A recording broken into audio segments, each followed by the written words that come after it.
Bienvenidos a un nuevo video en mi canal. Mi nombre es Johnny, soy profe de inglés de hace más de 16 años y sé hablar 5 idiomas. Y en este canal cubrimos canciones, herramientas y libros en inglés para aprender el idioma de una manera distinta, dinámica y divertida. Ahora ya vamos por el chapter number 7 del libro The Wonderful Wizard of Oz.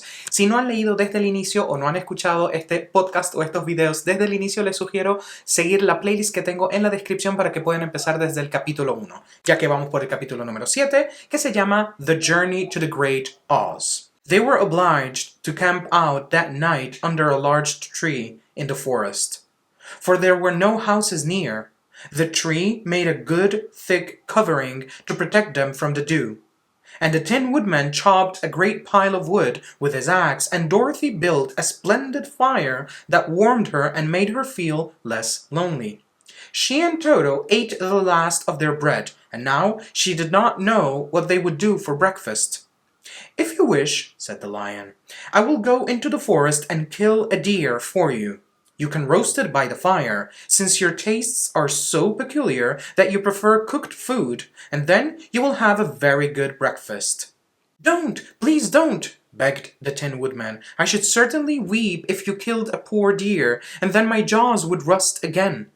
But the lion went away into the forest and found his own supper, and no one ever knew what it was, for he didn't mention it. And the Scarecrow found a tree full of nuts and filled Dorothy's basket with them, so that she would not be hungry for a long time.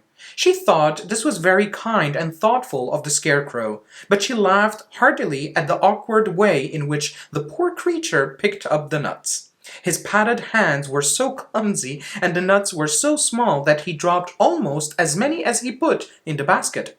But the Scarecrow did not mind how long it took him to fill the basket, for it enabled him to keep away from the fire, as he feared a spark might get into his straw and burn him up. So he kept a good distance away from the flames, and only came near to cover Dorothy with dry leaves when she lay down to sleep.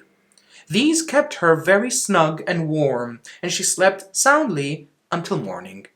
When it was daylight, the girl bathed her face in a little rippling brook, and soon after they all started toward the Emerald City. This was to be an eventful day for the travelers. They had hardly been walking an hour when they saw before them a great ditch that crossed the road and divided the forest as far as they could see on either side. It was a very wide ditch, and when they crept up to the edge and looked into it, they could see it was also very deep. And there were many big, jagged rocks at the bottom. The sides were so steep that none of them could climb down, and for a moment it seemed that their journey must end. "What shall we do?" asked Dorothy despairingly. "I haven't the faintest idea," said the Tin Woodman, and the lion shook his shaggy mane and looked thoughtful. But the Scarecrow said, "We cannot fly, that is certain. Neither can we climb down into this great ditch. Therefore, if we cannot jump over it, we must stop where we are." "I think I could jump over it," said the Cowardly Lion, after measuring the distance carefully in his mind.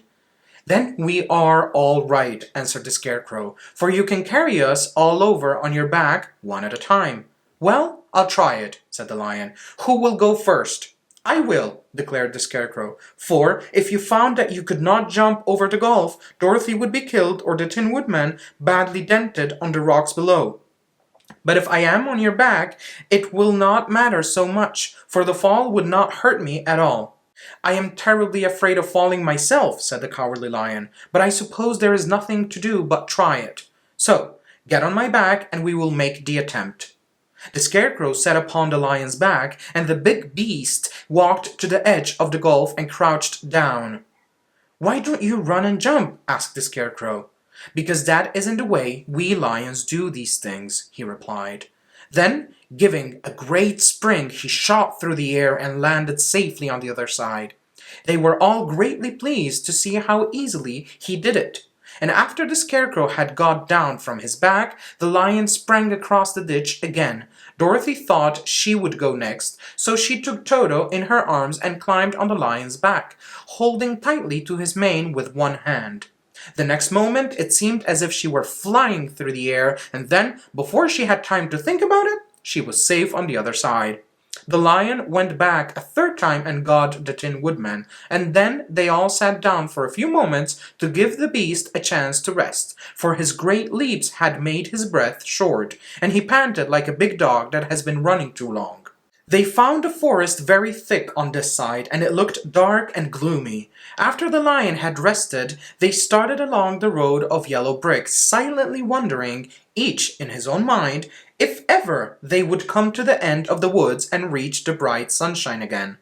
To add to their discomfort, they soon heard strange noises in the depths of the forest, and the lion whispered to them that it was in this part of the country that the Kallidas lived. "What are the Kallidas?" asked the girl. "They are monstrous beasts, with bodies like bears and heads like tigers," replied the lion, "and with claws so long and sharp that they could tear me in two as easily as I could kill Toto. I'm terribly afraid of the Kallidas." "I'm not surprised that you are," returned Dorothy. "They must be dreadful beasts." The lion was about to reply when suddenly they came to another gulf across the road, but this one was so broad and deep that the lion knew at once he could not leap across it. So they sat down to consider what they should do, and after serious thought, the Scarecrow said, "Here is a great tree, standing close to the ditch. If the Tin Woodman can chop it down so that it will fall to the other side, we can walk across it easily." "That is a first-rate idea," said the lion. "One would almost suspect you had brains in your head instead of straw." The woodman set to work at once, and so sharp was his axe that the tree was soon chopped nearly through. Then the lion put his strong front legs against the tree and pushed with all his might, and slowly the big tree tipped and fell with a crash across the ditch, with its top branches on the other side.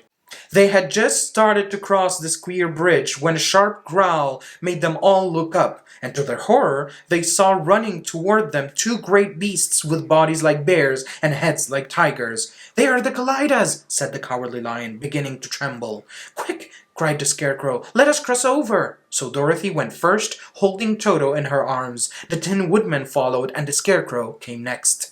The lion, although he was certainly afraid, turned to face the Kallidas, and then he gave so loud and terrible a roar that Dorothy screamed and the Scarecrow fell over backward, while even the fierce beasts stopped short and looked at him in surprise. But seeing they were bigger than the lion, and remembering that there were two of them and only one of him, the Kallidas again rushed forward, and the lion crossed over the tree and turned to see what they would do next. Without stopping an instant, the fierce beasts also began to cross the tree, and the lion said to Dorothy, "We are lost, for they will surely tear us to pieces with their sharp claws, but stand close behind me, and I will fight them as long as I am alive." "Wait a minute," called the Scarecrow. He had been thinking what was best to be done, and now he asked the Woodman to chop away the end of the tree that rested on their side of the ditch. The Tin Woodman began to use his axe at once, and, just as the two Kallidas were nearly across, the tree fell with a crash into the gulf, carrying the ugly, snarling brutes with it, and both were dashed to pieces on the sharp rocks at the bottom. "Well," said the Cowardly Lion, drawing a long breath of relief, "I see we are going to live a little while longer, and I am glad of it, for it must be a very uncomfortable thing not to be alive. Those creatures frightened me so badly that my heart is beating yet." "Ah," said the Tin Woodman sadly, "I wish I had a heart to beat." This adventure made the travelers more anxious than ever to get out of the forest, and they walked so fast that Dorothy became tired and had to ride on the lion's back. To their great joy, the trees became thinner the farther they advanced, and in the afternoon they suddenly came upon a broad river. Flowing swiftly just before them, on the other side of the water, they could see the road of yellow brick running through a beautiful country with green meadows dotted with bright flowers, and all the road bordered with trees hanging full of delicious fruits. They were greatly pleased to see this delightful country before them. "How shall we cross the river?" asked Dorothy. "That is easily done," replied the Scarecrow. "The Tin Woodman must build us a raft, so we can float to the other side." So the Woodman took his axe and began to chop down small trees to make a raft. And while he was busy at this, the Scarecrow found on the riverbank a tree full of fine fruit. This pleased Dorothy, who had eaten nothing but nuts all day, and she made a hearty meal of the ripe fruit. But it takes time to make a raft, even when one is as industrious and untiring as the Tin Woodman, and when night came the work was not done. So they found a cozy place under the trees where they slept well until morning.